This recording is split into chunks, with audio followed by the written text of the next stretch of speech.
you go and do car wash. You do some TV stuff, and then the next big movie was American Gigolo Yes, with Richard Gere. Richard Gere. Yep. He was the male sex symbol of that time, of that era. Big time. He was Okay. worshipped. Yeah. And you actually played a gay pimp. Yes. You were his pimp, actually. Yeah, his pimp, yes. And, Yeah, his pimp. I consider myself a businessman. Right. And whether you were a woman or a man, I sold you for a price. Right. What was it, did you have any reservations about playing a gay character? Yes, I did, but my agent really talked me into it because, number one, I'm working with Richard Gere. Yeah. And I think was it Paul Schrader? Yeah, Paul Schrader's the director. Yeah. Yes. He had directed a movie before that with Richard Pryor and it was Cotto, I forgot his last name. But it was about something blue, I think. But it was about an auto factory, and they both got killed in the end. But it was such a brilliantly done movie. I wanted to work with him also. So whatever my hesitations were, I put that aside to work with Richard Gere and Paul Schrader, and that was an amazing experience. Yeah, I guess Richard Gere accidentally kills you Yes. in that movie.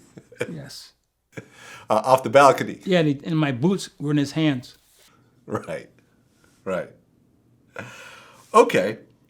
So you go and do some movies, some TV, but then you actually switch gears, and I guess you go back to school to learn directing.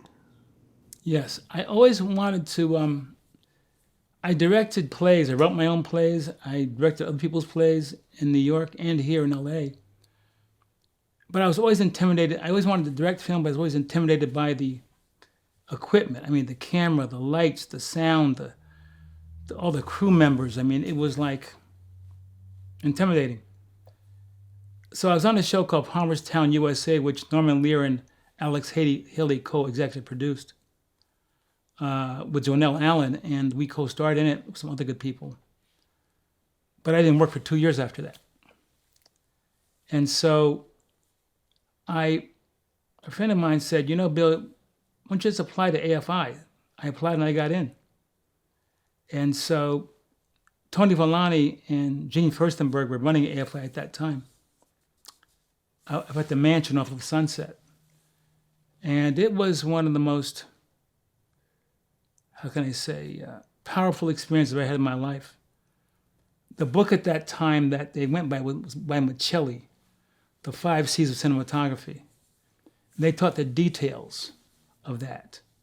And once you learned that, you understood filmmaking. And it's not just saying action cut, but what is a character arc? What is a story arc? What are you trying to say in the film? I mean, what are the visual statements you can make that help tell the story?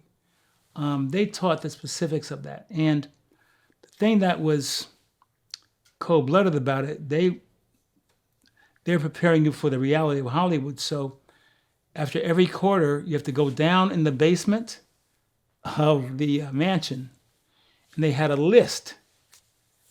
If your name was not on the list, that means you were out. And luckily, I stayed. Well, I mean, in 2018, it's very normal to have a black director. I mean, Jordan Peele does his thing. Ryan Coogler is doing Black Panther. But you were actually one of the very first black directors in TV and movies. Yes. You were one of a very, very small group of pioneers. Mm-hmm. I was very fortunate, I'll tell you, I got my first job in TV. Out of their AFI, I took the film The Hero, which is a short film I made at AFI, that got some recognition. I took him around to all the studios and networks, and no one would give me a shot. They say, we'll give you a second shot, but not the first. It's too much bigger risk. So I was depressed, and I do transcendental meditation, so I went away to a retreat. I was there for a week, and my agent calls me and says, David Jacobs at Knots Landing wants you to come in. I said, wow, okay. Go to David Jacobs' office, and he and I talked for like 10 or 15 minutes. And I leave, and I said, this is never going to happen. A week passes, and my agent says, you got the job.